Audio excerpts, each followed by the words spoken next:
வாழ்த்துக்கள். என்னோட தமிழில் ஏதாவது கிராமர் மிஸ்டேக் எல்லாம் இருந்தால் கொஞ்சம் மன்னிச்சுக்கோங்க. நான் அனித்ரா நாயர். இந்த படத்தில் மோகன் சார் கூடவே ட்ராவல் பண்ணுற மாதிரி ஒரு கேரக்டர் பண்ணியிருக்கேன். இது தமிழில் என்னோட 2வது மூவி. ஃபர்ஸ்ட் பவுடர், அதுவும் விஜய் ஸ்ரீஜி சார் கூட தான் பண்ணியிருக்கேன். இது 2வது மூவி ஹரா.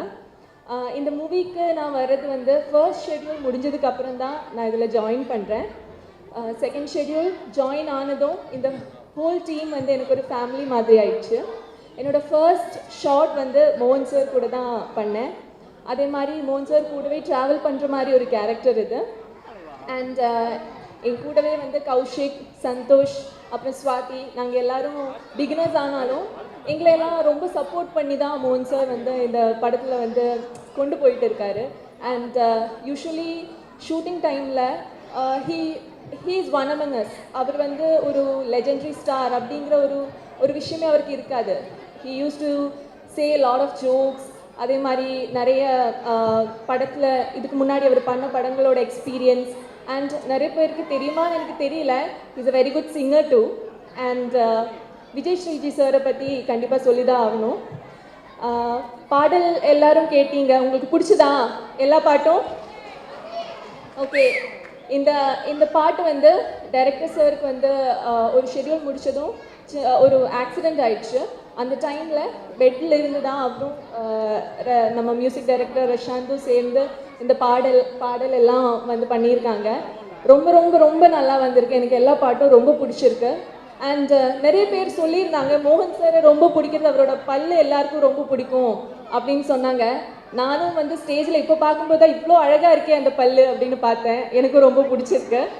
அண்ட் இவ்வளோ நாள் பார்த்த மோகன் சாரை விட அவரோட ஒரு டிஃப்ரெண்ட் மோகன் சாரை நீங்கள் இந்த மூவியில் பார்க்கலாம். அண்ட் இந்த வாய்ப்பு கொடுத்த விஜய் ஸ்ரீஜி சாருக்கு நான் நன்றி தெரிவிச்சுக்கிறேன். Thank you and have a nice day. ஏன்னா நான் மோகன் நாங்கள்லாம் நீங்கள்லாம் இல்லாமல் நாங்கள் ஒன்றுமே கிடையாது. உங்களுடைய ஆதரவில் தான் எல்லாமே இருந்துருக்கிறோம். இன்றைக்கி இனிய நண்பர் மோகன் அவர்களுக்கு பிறந்த நாள். ஸோ இவ்வளவு சிறப்பான நாளில் கோயம்புத்தூர் மோகன் அவர்கள் ப்ரொடியூஸ் பண்ணி விஜய் அவர்கள் டைரக்ட் பண்ண இந்த ஹரா இந்த படத்தையும் ரிலீஸ் பண்ணியிருக்காங்க. ஸோ ரொம்ப சந்தோஷமாக இருக்குது. அதே மாதிரி இந்த படத்தில் நிறைய டெக்னீஷியன்ஸ் எல்லாம் புதுசாக ஒர்க் பண்ணியிருக்காங்க. மியூசிக் டைரக்டர், கேமராமேன் இவங்கெல்லாம் புதுசாக ஒர்க் பண்ணியிருக்காங்க. எல்லாத்துக்கும் அட்வான்ஸ் வாழ்த்துக்களை நான் தெரிவிச்சுக்கிறேன். அதே மாதிரி கோயம்புத்தூர்லேருந்து என்னுடைய ரசிக மன்றங்கள் இன்னும் அம்மாப்பேட்டை, அவர் கருணாகரன், அவர் மோகன் ரசிக மன்றத்தை சேர்ந்தவர், இன்னும் நிறைய பேரெல்லாம் வந்திருக்காங்க கோயம்புத்தூர்காரங்க. எல்லாத்துக்கும் என்னுடைய பணிவான வணக்கத்தை தெரிவிச்சுக்கிறேன். நண்பர் மோகனை பற்றி எல்லாத்துக்கும் தெரிஞ்ச விஷயம் ஒன்று இருக்குது. என்னென்னா பாட்டு. எனக்கு அதை விட ரொம்ப பிடித்த விஷயம் மோகன் அவர்கிட்ட என்ன அப்படின்னு சொல்லி சொன்னோம்னா, நாங்கள் நிறையா சினிமா துறையில் இருக்கிறவங்க எல்லாருமே நிறையா ஃபங்க்ஷன்கள் கலந்துக்குவோம். அப்போ வழக்கமான சடங்குகள்லாம் இருக்கும், வழக்கமான சம்பிரதாயமெல்லாம் இருக்கும். ஆனால் எதுலேயுமே இது வரைக்கும் மோகன் கலந்துக்கிட்டதே இல்லை. அவருடைய பெஸ்ட்டு குவாலிஃபிகேஷன் அப்படிங்கிறது அதுதான். ஸோ ஒவ்வொரு ஃபங்க்ஷன்லேயும் பார்த்துட்ருக்கிறேன். அவர் அந்த அளவுக்கு கரெக்டு மேனேஜோடு அவர் நடந்துக்குவார். அதே மாதிரி இவ்வளவு நாளும் அந்த உடம்பை இந்த அளவுக்கு அவர் மெயின்டைன் பண்ணிட்டுக்கிறது காரணமும் அவருக்கு இருக்கிற கட்டுப்பாடுகள் அதெல்லாம் தான். இப்போ எல்லாத்துக்கும் பிடித்த விஷயமான இந்த சாங்க்கு வர்றேன். என்னென்னா, சில பேருக்கு சில காம்பினேஷனில் சாங்கு ஹிட் ஆகும். மோகன் அவர்களுக்கு நம்ம இசைஞானி இளையராஜா அவர் மியூசிக்கில் நிறையா பாட்டு ஹிட் ஆகிருக்கு.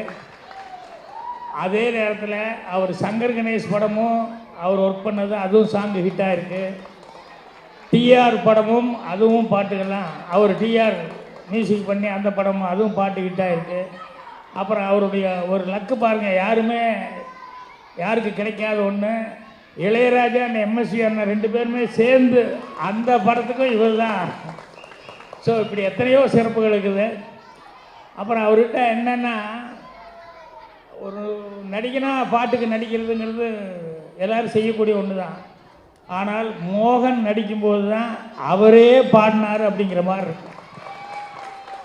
அது அந்த உச்சஸ்தாயிலெல்லாம் அந்த பாட்டு வரும்போது அவர் அதுக்குண்டான அந்த பாவனைகள் கொடுக்கும்போது இந்த நரம்பெல்லாம் கூட அவர் தான் பாடுறாரு அப்படிங்கிற அளவுக்கு.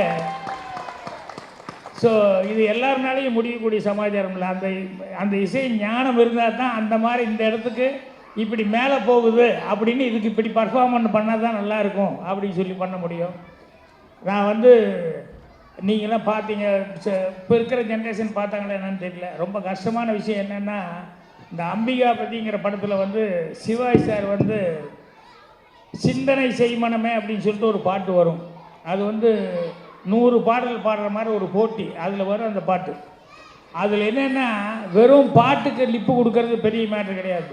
அதில் இந்த ஸ்வரங்கள் வந்து சரிக்கா கமப்பா அப்படின்னு சொல்லிட்டு அந்த ஸ்வரங்கள் வந்து கண்டினியூஸாக அதிகமாக வந்து ஸ்வரங்கள் வந்துக்கிட்டே இருக்கும் பாட்டில். சிவாஜி சார் மிஸ் பண்ணாமல் வந்து எல்லா ஸ்வரத்துக்கும் பிரம்மாமல் வாயை செய்ப்பார். அது வந்து அந்த மியூசிக் நாலேஜ் இருந்தால் மட்டும்தான் அதை செய்ய முடியும். அது நான் சிவாஜி சார்கிட்ட ரொம்ப ரசிச்சிருக்கேன். அதே மாதிரி வந்து அந்த இந்தி நடிகர் ஷம்மி கபூர், ராஜ் கபூர், ஷம்மி கபூர், சஞ்சய் கபூர், இந்த ஷம்மி கபூர் இருக்காரு, அவர் வந்து இன்னைக்கு வரைக்கும் பாட்டில் நடிக்கும்போது ஒரு பாட்டில் அந்த லைன் முடியும் போது டிங் அப்படின்னா அதுக்கு ஒரு சின்ன ஆக்ஷன் பண்ணுவார். ஒரு சின்ன ரிதத்தை கூட விடாமல் அவர் பண்ணுவார். அந்த அளவுக்கு வந்து மோகன் வந்து பாட்டில் வந்து எல்லாமே கான்சன்ட்ரேட் பண்ணி பண்ணுவார். அதுதான் அவர்கிட்ட ஒரு சிறப்பான சமாச்சாரம். ஸோ இது எங்கேயும் அதிகமாக சொல்கிறதுக்கான வாய்ப்பு கிடைக்கல. இன்றைக்கி அவர் பிறந்த நாளில் இந்த வாய்ப்பு கிடைச்சி எனக்கு ரொம்ப சந்தோஷமாக இருக்குது. அதே மாதிரி நம்ம விஜய் அவர்கள் வந்து அவர் முதல்ல வந்து நம்ம சாருகாசன் சாரை வச்சு ஒரு படம் பண்ணணுன்னு அவருக்கு எப்படி அந்த தாட் வந்து என்ன மாதிரி கதை அப்படிங்கிற மாதிரி அவர் திங்க் பண்ணி அதை பண்ணியிருந்தார். அதுக்கடுத்தது யாருமே இந்த ஆள் ஹீரோனே நினைக்க மாட்டாங்க.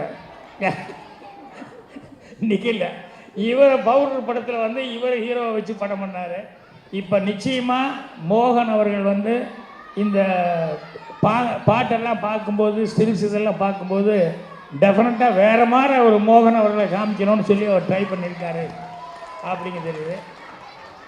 மோகன் அவர்களும் இவ்வளோ கேப் விட்டு பண்ணுறதுனால வந்து கண்டிப்பாக ஒரு நல்ல ஒரு கேரக்டரில் ஒரு இன்வால்மெண்ட் கிடைக்கிற அளவுக்கு அவருக்கு ஒரு கேரக்டர் கிடைச்சிருக்கும். அதுதான் ரொம்ப இன்வால்மெண்ட் ஆகி நடிச்சிருக்காரு. பாட்டை பற்றி, மியூசிக் டைரக்டர் பற்றியெல்லாம் ரொம்ப சிறப்பாக அவர் சொல்லிக்கிட்டு இருந்தார். மியூசிக் டைரக்டர் பற்றியும் சொல்லிகிட்டு இருந்தார், கேமராமேனை பற்றியும் மோகன் சொல்லிட்டு இருந்தார். ஏன்னா ஒரு ஹீரோ வந்து இந்த படத்தில் இந்த வேலை பார்த்த டெக்னீஷியன்களை பற்றி ரொம்ப சிறப்பாக சொல்கிறதுங்கிற பெரிய சமாச்சாரம். அந்த மாதிரி ஒவ்வொருத்தரை பற்றியும் இந்த படத்தில் இது பண்ணவங்களை பற்றியெல்லாம் மோகன் வந்து பர்சனலாக தெரிஞ்சுட்டு பண்ணிகிட்டு இருந்தார். ஸோ மோகன் அவர்களுக்கு இது கண்டிப்பாக ஒரு திருப்பு முனை படமாக அமையணும். அதுக்கு ரசிக பெருமக்களுடைய ஆதரவு இருக்கணும். இப்போ எப்படி இந்த ஃபங்க்ஷன் வந்து பிறந்தநாள் ஃபங்க்ஷன் வந்து ரொம்ப கிராண்டாக நடக்குதோ அதே மாதிரி இந்த ஹரா படத்தினுடைய அந்த ஃபங்க்ஷனும் கிராண்டாக நடக்கணும் அப்படின்னு சொல்லி ஆண்டவனை பிரார்த்தனை பண்ணிக்கிறேன். அட்வான்ஸாக இதில் வேலை பார்த்த எல்லா டெக்னீஷியனுக்கும் என்னுடைய மனமார்ந்த நல்வாழ்த்துக்களை தெரிவிச்சுக்கிறேன். தேங்க்யூ மோகன், எகெயின் ஹாப்பி பர்த்டே. நன்றி. கரெக்ட் டைம் கொண்டு கொடுத்துருவியா? இந்த வெள்ளந்திங்கிறது ஒருத்தன் வேற சூப்பர் ஒருத்தன்னு சொல்லுவாங்கல்ல, எல்லாரும் கஷ்டப்பட்டா கூட பேர் வாங்குறது இவர் வாங்கிட்டு இருப்பார். ஓகே, வரேன் சார், வாழ்த்துக்கள். எத்தனை தடவை தான் நான் உங்களுக்கு நன்றி சொல்ல கடமைப்பட்டிருக்கேன் சொல்லுங்கள். பாக்யராஜ் சொல்ல மாதிரி உங்களுக்கு மட்டும்தான் நான் கடமைப்பட்டிருக்கேன். நீங்கள் இல்லாமல் நான் இல்லைன்னு எப்போவுமே சொல்லிட்டுருக்கேன். அதுதான் உண்மையான விஷயம். நான் படத்தில் நடித்தாலோ நடிக்கலைன்னாலோ என்னோடய படங்களை கொண்டாடிட்டு எனக்கு ஒரு தைரியத்தை கொடுத்துட்டுருக்கிறேன். என்னோடய ரசிகர்களுக்கு எப்போவுமே நன்றி நன்றி நன்றி. தேங்க்யூ. ஊடக நண்பர்களுக்கும் பத்திரிகை நண்பர்களுக்கும் வானொலி நண்பர்களுக்கும் வணக்கத்தை சொல்ல கடமைப்பட்டிருக்கேன். இந்த ஹரா படம் வந்து ஏன் படத்தில் நான் நடிக்கலைன்பாங்க. பட் என்னோடய பழகினவருக்கு அத்தனை பேருக்கும் தெரியும், பிடிச்சிருந்தால் மட்டும்தான் நடிப்பேங்கிறது. இந்த திரைக்கதையை விஜய் ஸ்ரீ அவர்கள் நல்லா அமைச்சு 7வது டிராஃப்டில் இது ஓகே பண்ணி இந்த கதையை ஆரம்பித்தோம். அப்போது கொரோனா டைமுக்கு அப்புறம் பார்த்திங்கன்னா அவருக்கு ஒருத்தர் ப்ராமிஸ் பண்ண ப்ரொடியூசர் கடைசி நேரத்தில் பாவம் பண்ண முடியாமல் போயிடுச்சு. இருந்தாலும் இன்னொரு ப்ரொடியூசர் மிஸ்டர் கோவை மோகன்ராஜ் அவர்கள் வந்து இவரோட கலந்து இந்த படத்தை பண்ணோம். கோயம்புத்தூர் மக்களுக்கும் கோயம்புத்தூர் அட்மினிஸ்ட்ரேட்டிவ் பீப்புள் எல்லோருக்கும் நன்றி சொல்ல கடமைப்பட்டிருக்கோம். ஏன்னா கோயம்புத்தூரில் தான் படத்தை ஷூட் பண்ணோம். அந்த அளவுக்கு ஒத்துழைப்பு, அப்படி ஒரு ரசிகர்கள் அப்படி ஒரு படத்துக்கு இந்த அளவுக்கு ஒத்துழைப்பு கொடுக்க முடியுமாங்கிற அளவுக்கு இப்போவும் 2023-24 எங்களுக்கு ஒத்துழைப்பு கொடுத்துருக்குறாங்க. அவங்களுக்கு கூடான கூடிய நன்றியை சொல்ல கடமைப்பட்டிருக்கேன். சக நடிகர்கள் பற்றி எல்லாரும் பேசிட்டுருக்காங்க. எல்லோரும் ரொம்ப அருமையாக நடிச்சிருக்காங்க. கதாபாத்திரங்களுக்கு ஒரு கதாநாயகனாக எல்லாரும் கதாநாயகியாக நடிச்சிருக்கிறாங்க. இந்த படத்தில் பாட்டுகளில் மகளேங்கிற ஒரு சாங் உங்களுக்கு பிடிச்சிருக்கோன்னு நான் நம்புகிறேன். படத்தில் விஷுவலாக பார்க்கும்போது சத்தியமாக உங்களுக்கு பிடிக்கும், உங்களை டிசப்பாயிண்ட் பண்ணாதுன்று நான் நம்புகிறேன். கதையில் வந்து எமோஷன் இருக்குது, லவ் இருக்குது, ஆக்ஷன் இருக்குது. இன்றைய காலகட்டங்களுக்கு எப்படி வேணுமோ அப்படி இருக்குது. ஒவ்வொருத்தருக்கும் நன்றி சொல்ல கடமைப்பட்டிருக்கிறதுங்கிறது ஓகே. எத்தனையோ ப்ரெஸ் மீட்லேயும் எத்தனையோ விஷயங்களில் நம்ம டைரக்டர் பற்றியும் எல்லார் பற்றியும் பேசியிருக்கோம். மறுபடியும் அது பேச விரும்பலை. அவர் இப்போ கரெக்டாக இருக்கிறார். இனிமேல் அவர் உடம்பு சரியில்லைங்கிற கதையை அங்கே யாரும் கேட்காதீங்க. அவர் 100% ஃபிட்டாக இருக்கார். அவர் ஆளாக நல்லா இருக்கிறாரு. இனிமேல் அநேகமாக அவரும் நடிக்க போகிறாரு. அதனால் இந்த பழைய வேணால் ரொம்ப பிரமாதம் பண்ணியிருக்கிறாருங்கிறது உண்மையான விஷயம். அற்புதமாக வந்திருக்கு. நான் வந்து இதை வந்து என்னோடய ரசிகர்களுக்கு என்னோடய வேண்டுகோள் என்னென்னா, உங்களை டிசப்பாயிண்ட் பண்ணாது இந்த படங்கிறது நான் உறுதியாக சொல்ல முடியும். உங்களுக்கு எவ்வளோ பிடிக்குங்கிறது அது நீங்கள் படத்தை பார்த்து சொல்லணும். ஏன்னா படம் வந்து பார்த்து எல்லோரும் பிரமாதமாக பண்ணியிருக்காங்க. எல்லா டெக்னீஷியன்ஸும், டைரக்டரோ, கேமராமேனோ, மியூசிக் டைரக்டரோ, இன்றைய விழா நாயகன் ரஷாந்த் வேறு பிரமாதமாக மியூசிக் பண்ணியிருக்காரு. எக்ஸ்ட்ரானரி ரீரெக்கார்டிங் பண்ணியிருக்கிறாரு. அவ்வளோ பிடிக்கிற மாதிரி இருக்குது. இன்றைய 2K கிட்ஸ்க்கு பிடிக்கிற மாதிரி இருக்குது, என்னோடய ஃபேன்ஸுக்கும் பிடிக்கிற மாதிரி இருக்குங்கிறத ஒரு எப்படி ஒரு பிளெண்ட் பண்ணியிருக்கிறாருங்கிறது ரொம்ப ரொம்ப நல்ல விஷயமா இருக்குது. ஸோ டெக்னீஷியன்ஸு எல்லோரும் அவ்வளோ நல்லா ஒர்க் பண்ணியிருக்கிறாங்க. எல்லோரும் அவ்வளோ இஷ்டப்பட்டு ஒர்க் பண்ணியிருக்கோம். படத்தை முடிச்சிருக்கோம். படத்தை பார்த்தோம், நல்லா இருக்குது.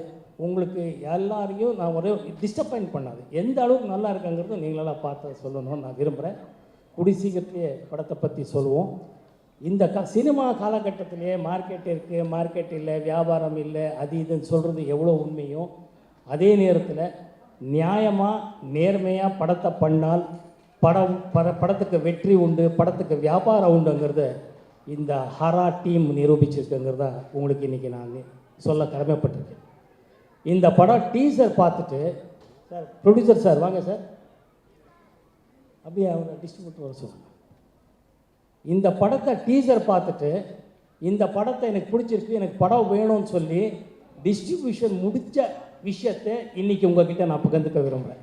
இது வரைக்கும் எந்த படமும் எல்லா படமும் பண்ணி முடிச்சதுக்கப்புறம் படம் பார்த்ததுக்கப்புறம் குறைகள் சொல்லி நிறைவுகள் சொல்லி படம் வியாபாரத்துக்கு பேசிகிட்டு இருக்காங்க. ஆனால் இந்த படத்துக்கு எல்லாம் உங்கள் ஆதரவு தான். இந்த படத்துக்கு டீசர் பார்த்தோன்னே நம்ம நண்பர் அவரும் கோயம்புத்தூர்காரங்க, எங்கே காணோம், வாங்க வாங்க வாங்க, படத்தை பார்த்து டீசர் பார்த்துட்டு இந்த படத்து மேலே நம்பிக்கை இருக்குன்னு நம்ம மேலே நம்ம டீம் மேலேயும் அவ்வளோ நம்பிக்கை வச்சுருக்காரு ஹரா டீம். படத்தை பார்த்துட்டாரு, அதுக்கப்புறம் இவர் ட்ரைலரும் பார்த்துட்டாரு, ஆக்ஷன்ஸ் எல்லாம் பார்த்துட்டாருங்கிறது வேறு. ஆனால் உங்கள் ஆதரவோட இதை வந்து கண்டிப்பாக ஒரு படத்தை டிஸ்ட்ரிபியூஷன் ரைட்ஸ் வாங்கியிருக்காராங்கிறது உங்கள் முன்னாடி நான் சொல்ல விரும்புகிறேன். அது கடமைப்பட்டிருக்கேன். ரொம்ப ரொம்ப ரொம்ப பெருமையாக இருக்குது. இறைவனோட அருளால் உங்களால் உங்கள் ஆசீர்வாதத்தினால இந்த படம் என்னைக்கு பிளான் பண்ணுறோங்கிறத சொல்லுங்கள். வாங்க டேரக்டர், என்னைக்கு? சரி, இன்றைக்கி ஒரு நல்ல செய்தி. இந்த படம் வந்து ஜூன் 7ஆம் தேதி ஜூன் 7th வந்து இந்த படம் திரைக்கு வரும். சார் தான் டிஸ்ட்ரிபியூட்டர், எதில் ராஜ்ங்கிறவர் மற்ற எத்தனையோ படங்கள் பண்ணிகிட்ருக்காரு. இது வந்து த்ரூ தமிழ்நாடு இவர் தான் ரைட்ஸ் வாங்கியிருக்கிறாரு. இவருக்கு நன்றி சொல்ல நம்ம டீம் சார்பாக நான் சொல்ல கடமைப்பட்டிருக்கேன். நன்றி சார், நன்றி. உங்களை டிசப்பாயிண்ட் பண்ணாது சார் படம், கண்டிப்பாக. தேங்க்யூ. படம் ஆமாம் sir, success distributor, success director, success producer sir. கூட்டணி சார், இந்த கூட்டணி ஜெயிக்கும். ஆமாம், கோவை பிரதர்ஸ். ஆமாம், நல்லா வரும். கோவை மக்கள் மனசு நல்ல மனசு. அதே மாதிரி தான் ப்ரொடியூசரும், அதே மாதிரி தான் டிஸ்ட்ரிபியூட்டர். அங்கே நமக்கு ஒத்துழைச்ச ரொம்ப ரொம்ப சப்போர்ட் பண்ண அட்மினிஸ்ட்ரேட்டிவ் ஆகட்டும், பப்ளிக் ஆகட்டும், ஜனங்க ஆகட்டும் அவ்வளோ நல்லா ஒத்துழைச்சிருக்காங்க. அவங்களுக்கு இன்னொரு தடவை நன்றி சொல்ல கடமைப்பட்டிருக்கேன். எல்லோருக்கும் நன்றி சொல்ல கடமைப்பட்டிருக்கேன். எல்லாருக்கும் மேலே உங்களுக்கு தான் நான் நன்றி சொல்லணும். மறுபடியும் சக்ஸஸ் மீட்டில் உங்கள் எல்லாரையும் பார்த்துட்டு நான் உங்களுக்கு மறுபடியும் நன்றி சொல்கிறேன். அந்த அளவுக்கு கான்ஃபிடென்ஸ் உங்கள் மூலமாக தான் எனக்கு வந்திருக்கு. தேங்க்யூ. Good night.